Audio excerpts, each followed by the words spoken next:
परमेश्वर का उपस्थिति के अंदर में शांति है, क्योंकि परमेश्वर शांति का राजकुमार है। शांति समाधान देने वाला परमेश्वर है, और उनका शांति के अंदर में, उनका समाधान का उपस्थिति के अंदर में हम परमेश्वर का आवाज को सुन सकते हैं। मैं विश्वास कर रहा हूं कि आप परमेश्वर का आवाज हर दिन सुनते हैं। यदि आप नहीं सुनते हैं तो जरूर आप परमेश्वर का उपस्थिति में ज्यादा समय के लिए आप समय देना और परमेश्वर का वचनों को मनन करना, और प्रभु पवित्र आत्मा आपके अंदर में जरूर बात करेगा, उनका आवाज को आपको सुनाएगा और परमेश्वर का मार्गदर्शन आपके अंदर में मिलेगा। मैं ऐसे ही मैं सोच रहा था, जब मैं इन वचनों को मैं मनन कर रहा हूं, शायद ऐसे ही यूसुफ भी और मरियम भी जो प्रार्थना कर रहा होगा। हम कल देखा जो मत्ती सुसमाचार का जो पहला अध्याय 18 पद से लेके हम 25 पद तक हम कल देखा, जिसके अंदर में हम यूसुफ के बारे में हम ज्यादा बात किया। यूसुफ एक धर्मी व्यक्ति है जो परमेश्वर का अधीन का जीवन है और परमेश्वर का वचन के अनुसार में चलने वाला एक व्यक्ति है। हम आज भी हम बहुत मूल्य कुछ पाठों को हम सीखने के लिए जा रहे हैं। इस यूसुफ और मरियम का जो परिवार के अंदर से हम निकालेंगे मत्ती सुसमाचार 2 अध्याय 19वां पद से लेके हम 23 पद तक हम देखने के लिए जा रहे हैं। हेरोदेस के मरने के बाद देखो, प्रभु के दूत ने मिस्र में यूसुफ को स्वप्न में दिखाई देकर कहा। देखना, यहाँ पर यूसुफ और मरियम, उनके हाथों में जो छोटा बालक जो यीशु है, मिस्र देश के अंदर में रह रहा है। वो कम से कम 6 साल हो चुका है। 6 साल से यह परिवार वहां पर रह रहा है। स्वप्न के अंदर में जो परमेश्वर ने यूसुफ के साथ में बात किया, और ये देखना कि परमेश्वर स्वप्नों के द्वारा बात कर रहा है। मैं ऐसा कल्पना कर रहा हूं कि शायद यूसुफ और मरियम प्रार्थना किया होगा, हे प्रभु, हम 6 साल से हम मिस्र देश के अंदर में हैं। अभी हमको क्या करना है प्रभु? आगे में हमको कहाँ पे जाना है प्रभु? हमारा घर की तरफ में जाना है क्या प्रभु? हमको बता दे प्रभु। हे प्रभु, हमको दिखा दे, मार्गदर्शन करे करके ये परिवार जो परमेश्वर के ऊपर में इंतजार कर रहे हैं, एक कदम नहीं उठाया। ठीक है, हम यहाँ पर है, 6 साल से हम मिस्र देश के अंदर में है, तो हमारी घर की तरफ से या हमारा देश की तरफ से हम चले जाएंगे, हम इज़राइल के अंदर में चले जाएंगे। ठीक है, अभी तक प्रभु हमको संभाला ना।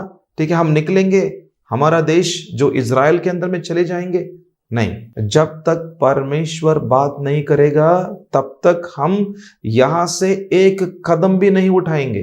देखना कि कैसे जो यूसुफ और मरियम जो प्रभु के ऊपर में आधार है, तो उनको मालूम है कि अभी तक प्रभु ने संभाला, अभी तक प्रभु ने हमको अगुवाई किया, ये सब काम प्रभु ने किया, आश्चर्य काम प्रभु ने किया, हमको यहां तक प्रभु ने लेकर आया, आगे भी प्रभु ही हमको लेकर जाएगा।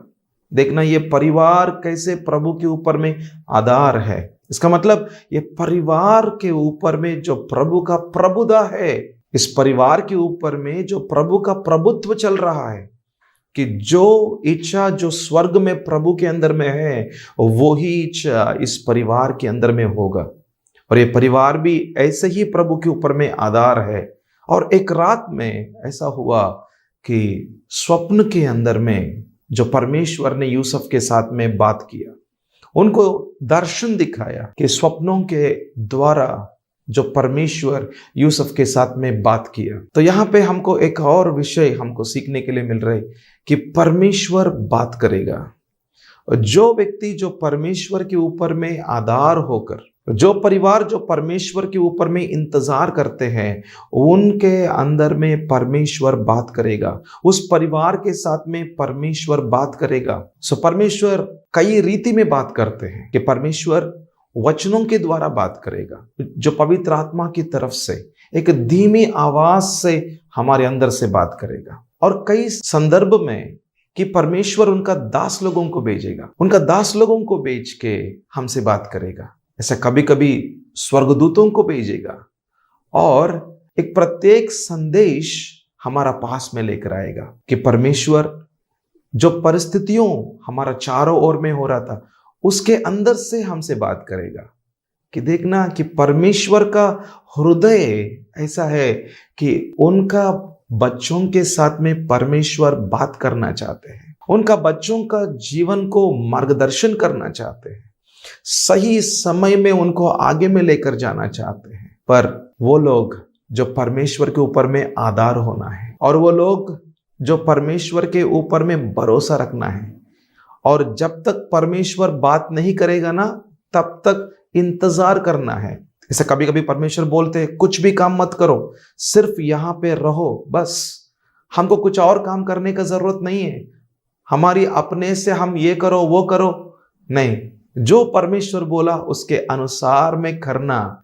यदि आपका जीवन ऐसा होते तो मैं आपको 100% की रीति में मैं आपको प्रोत्साहन देना चाहता हूं कि परमेश्वर आपका जीवन को आगे में लेकर जाएगा, उनका योजना के अनुसार में, उनका इच्छा के अनुसार में, उनका जो वाणी प्रभु आपके अंदर में जो बोला उसको पूरा करने के लिए कि परमेश्वर सिद्ध है। जैसे कभी कभी परमेश्वर आपको तैयार करने के बाद में आपको आगे में लेकर जाएगा। यदि आपको तैयार में नहीं है तो आप आगे जाते तो आपको ही नुकसान होगा। इसलिए परमेश्वर हमको पहले तैयार करेगा, हमको तैयार करेगा, हमको प्रकाशन देगा, हमको शक्ति देगा, या हमारी अंदर में उनका और अनुग्रह हमारे अंदर में रखेगा। और इस वरदानों कैसे हमारा द्वारा काम होगा, तो हमारा जीवन में और कुछ अनुभवों का जरूरत है, हमारा आत्मिक जीवन और कुछ जो परिपक्वता में आने का जरूरत है, और परमेश्वर कौन है और हमको जानने का और जरूरत है, और कुछ अनुभवों का जरूरत है, आत्मिक अनुभव जरूरत है, और ज्ञान पाने का जरूरत है। हमको अगला कदम में जाने के लिए हमको और तैयार होने का जरूरत है। जब हम तैयार होते हैं तब परमेश्वर द्वार को खुला देते हैं। जब हम तैयार हो रहे हैं और हम सिद्ध हो रहे हैं और परमेश्वर का अनुसार में हम उनके साथ में चलने वाला एक व्यक्ति हो गया, तो परमेश्वर क्या करेगा? द्वार खोलेगा, कुछ स्वप्न दिखाएगा, या परमेश्वर का दास लोगों को हमारी तरफ से भेजेगा ताकि हम उनका योजना के अनुसार में आगे चले। देखना यहाँ पर ऐसा ही हो रहा था। 6 साल से जो यूसुफ और मरियम जो मिस्र देश के अंदर में है, आगे क्या करना है वो तो परमेश्वर के ऊपर में इंतजार कर रहे हैं। और एक रात में देखो कि परमेश्वर स्वप्न के द्वारा उनके अंदर में बात किया। आमीन, हालेलुया। कि हमारा सामने यदि हमको नहीं मालूम क्या करना है, हमको कुछ टेंशन लेने का या कुछ हमको चिंता करने का जरूरत नहीं है। एक रात में, 1 मिनट में, या 1 या 2 मिनट का एक दर्शनों के द्वारा कि परमेश्वर हमारा जीवन के अंदर में हर कंफ्यूजन को, हर अंधेरा का विषयों को निकाल के हमको स्पष्टता के अंदर में लेकर आ सकते हैं। जब परमेश्वर बात करेगा हमको स्पष्टता मिलेगा, हमारी आंखों के सामने स्पष्टता दिखाई देगा, रास्ता खुल जाएगा ताकि हम आगे चले। आमीन, हालेलुया। इसलिए हम परमेश्वर के ऊपर में आधार होना ताकि परमेश्वर का वचन हमारा जीवन के अंदर में काम करे। आमीन। तो हम देख रहा था कि मत्ती सुसमाचार का 2 अध्याय, तो हम 20 का पद को देखेंगे कि उठ, बालक और उसकी माता को लेकर इज़राइल के देश में चला जा, क्योंकि जो बालक के प्राण लेना चाहते थे वे मर गया। देखना यहाँ पर परमेश्वर उनको मार्गदर्शन कर रहा है। क्या करना है? उठ, मतलब अभी तक बैठा है। देखना कि परमेश्वर देख रहा था, देखो आप अभी तक बैठा है, मैं जब तक आपको नहीं बोलता हूं आप तब तक बैठे रहे, अभी उठो। मतलब अभी तक आपने कुछ भी काम नहीं किया, पर आप मेरे शब्दों के लिए आप इंतजार कर रहे हैं। मैं आपके अंदर का हृदयों को देख रहा हूं यूसुफ। मैं जब तक आपको उठने के लिए नहीं बोला आप तो ऐसे ही बैठे रहा, पर अभी मैं आपको बोल रहा हूं उठो। मतलब अभी तक आपने कुछ भी काम नहीं किया, आगे नहीं गया, पर मैं अभी बोल रहा हूं आपको उठो, अभी आगे चलने का समय आ गया। तो देखो मतलब परमेश्वर का एक निश्चित समय रहते हैं कि परमेश्वर सब विषयों को देखते हैं, और कौन मर गया, कौन जिंदा है, और आगे में चलते तो क्या क्या आतंक हो सकते हैं, क्या क्या कुछ डेंजर हो सकते हैं, सब विषयों के अनुसार में परमेश्वर यहाँ पर यूसुफ को आगे में लेकर जाने के लिए ये स्वप्न के अंदर में बात कर रहा है कि देखना कि परमेश्वर सब कुछ को देख सकते हैं, आगे को देख सकते हैं, जो पीछे को देख सकते हैं, चारों ओर में देख सकते हैं, सब कुछ को देखकर जो परमेश्वर हमसे बात करते हैं कि कितना अच्छा परमेश्वर है देखना। और परमेश्वर बोल रहा था, उठो और बालक को ले लो और तेरे परिवार को ले लो और इज़राइल में जाओ करके बोल रहा था। देखना यहाँ पे इज़राइल के अंदर में कहाँ पे, वो जो सा कौन सा टाउन में या सा कौन सा जगह में या कौन सा गांव में या कौन सा शहर में जाना, ये नहीं बोला परमेश्वर, सिर्फ इज़राइल में जाने के लिए बोला बस, और कुछ विषय आगे में बोलेंगे परमेश्वर। देखना यहाँ पे कि परमेश्वर केवल इज़राइल में जाने के लिए बोला, और कुछ और जगह मतलब इज़राइल में कहाँ पे जाना है वो नहीं बोला। और ये भी बोल रहा था कि जो हेरोदोस, जो राजा, जो मारने के लिए उनका विचार है, वो तो मर गया, और वो राजा है पर वो मर जाते हैं, है ना, वो राजा है पर वो मर गया है। देखना, राजा होते तो भी, उनके पास में कितना धन होते तो भी, कितना प्रसिद्धि होते तो भी, कितना सामर्थ्य होते तो भी, वो कितना शक्ति होते तो भी, एक दिन वो तो मरना ही मरना है।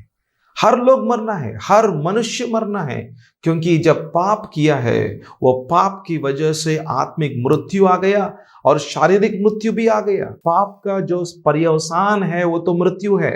जब आदाम ने पाप किया, उस पाप की वजह से उनका आत्मा के अंदर में मृत्यु आया, उनका शरीर के अंदर में भी मृत्यु आया, और ये मृत्यु हर व्यक्ति का जीवन का अनुभव है। तो ये हमको बोल रहा था कि हर मनुष्य, सारा मानव जाति ने पाप किया और उसका पर्यवसान है, आत्मिक मृत्यु है और शारीरिक मृत्यु है। पर जो लोग यीशु को अपना प्रभु करके स्वीकार करते हैं, उनके लिए दूसरा मृत्यु नहीं है, उनके लिए, उनका जीवन के लिए दूसरा मृत्यु नहीं है। मतलब इस दुनिया के अंदर में मरते हैं पर वो अनंत काल का जीवन उनके अंदर में वो प्राप्त करते हैं। तो ये बड़ी एक सुसमाचार का विषय है, एक अच्छा समाचार है कि यीशु मसीह जीवित परमेश्वर है। आमीन। कि देखना, हम यहाँ पर जो राजा मर गया करके हम देख रहा है कि बाइबल के अंदर में हर एक शब्द के अंदर में बहुत बड़ा विचार रहते हैं, बहुत बड़ा सब प्रकाशन रहते हैं। हम उस प्रकाशनों को हम पाए तो हमको वास्तविक विषयों को हम जानते हैं, सच्चाई का मार्ग क्या है वो हमको समझ में आते हैं। इस दुनिया के अंदर में हमको कितना भी धन होने दो या कुछ दौलत होने दो, प्रसिद्ध नाम होने दो या कुछ सामर्थ्य होने दो या कुछ भी ऐसा शक्ति होने दो, पर एक दिन इस दुनिया को छोड़ने के लिए जा रहे। हम नंगा से आया, हम नंगा से जाने वाला है, पर हमारा जीवन इस दुनिया को छोड़ते तो हम अनंत काल का जीवन के अंदर में चले जाते हैं, क्योंकि हमने यीशु मसीह को अपना प्रभु करके और अपना उद्धारकर्ता करके स्वीकार कर चुका है। पर हम बात कर रहा है कि कैसे परमेश्वर यूसुफ का जीवन में और मरियम का जीवन में उनका परिवार को कैसे आगे में लेकर जा रहा है और कैसे मार्गदर्शन कर रहा है।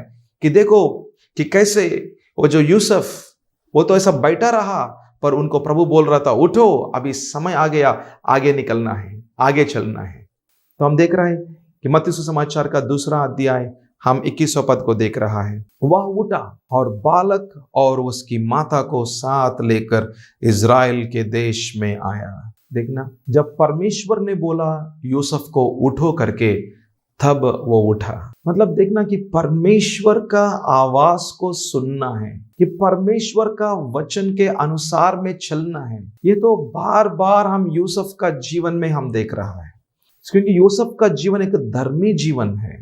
उनका अंदर का जीवन जो परमेश्वर का अधीन में है, और उनका अंदर का जीवन जो परमेश्वर का आज्ञा का पालन करने वाला जीवन है, वो तो नम्र व्यक्ति है और परमेश्वर का वचनों को स्वीकार करते हैं, और वो सीखने वाला है और परमेश्वर के ऊपर में पूर्ण रीति में आधार होने वाला व्यक्ति है। इसलिए वो तो बैठा रहा, मतलब कुछ भी आगे में नहीं गया उनका परिवार, पर जब प्रभु ने बोला उठो, मतलब अभी काम करना या अभी निकलना है, अभी आपका परिवार को लेकर निकलने का काम, अभी आपका परिवार को लेकर निकलने का समय आ गया, अभी वो निकलने का समय आ गया करके जब प्रभु ने बोला तो यूसुफ उठा और उनका परिवार को लेकर आगे निकल रहा था। और वो कहां पे जाना है? वो तो इज़राइल देश को जाओ करके प्रभु ने बोला, पर उस देश के अंदर में कहां पे जाना नहीं मालूम। पर जो प्रभु ने बोला ना, ठीक है हम आगे निकलेंगे। हम चलते चलते समयों में प्रभु फिर से हमको बोलेगा कि कहां पर हमारा परिवार को प्रभु स्थापना करना चाहते हैं, हमको हमारा परिवार को प्रभु कहां पर सेटल करना चाहते हैं। तो धीरे धीरे से प्रभु हमसे बात करेगा, या हम ऐसा चलते चलने के समयों में कि प्रभु हमसे बात करेगा। कि देखना यहां पर क्या लिखा है, मत्ती सुसमाचार 2 अध्याय हम 22 पद को देख रहा है। परंतु यह सुनकर कि अरकिलियास अपने पिता हेरोदेस को जगह यहूदिया पर राज्य कर रहा है, वहां जाने से डरा और स्वप्न में चेतावनी पाकर गलील देश में चला गया। जैसे परमेश्वर जो यूसुफ को बोला आगे निकलो, जो इज़राइल देश के अंदर में चलो, और वो और उनका परिवार आगे निकला। और परमेश्वर ने बोला इस इज़राइल देश के अंदर में नाजरत नाम करके इस नगर के अंदर में रहने के लिए बोला।